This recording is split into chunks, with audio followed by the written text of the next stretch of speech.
Aku maafkan segala tefana, durer kamu tahun kehidupannya, telilim kamu cuma kakek parpana.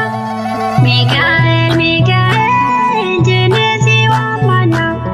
Aku maafkan segala tefana, durer kamu tahun kehidupannya, telilim kamu cuma kakek parpana.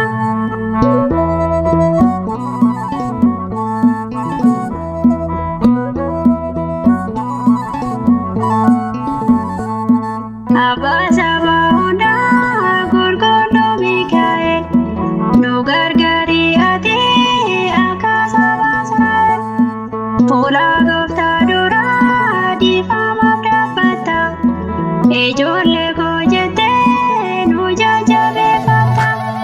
Mikael, Mikael, jenis jiwa mana? Aku maafkan segala tefana, durer kamu tahun kehidupannya, telilim kamu cuma kakek parpana.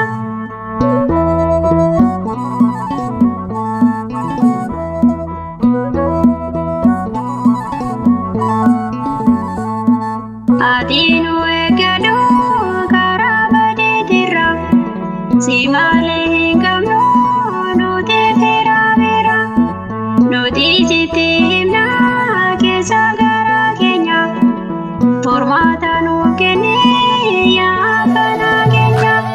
Mikael, Mikael, jenis jiwa mana? Aku maafkan segala tefana, durer kamu tahun kehidupannya, telilim kamu cuma kakek parpana.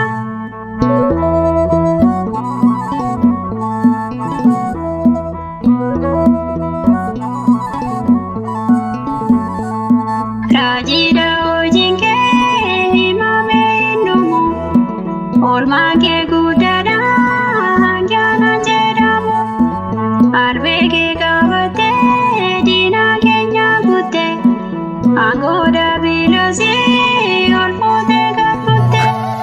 Mikael, Mikael, jenis jiwa mana? Aku maafkan segala tefana, durer kamu tahun kehidupannya, telilim kamu cuma kakek parpana.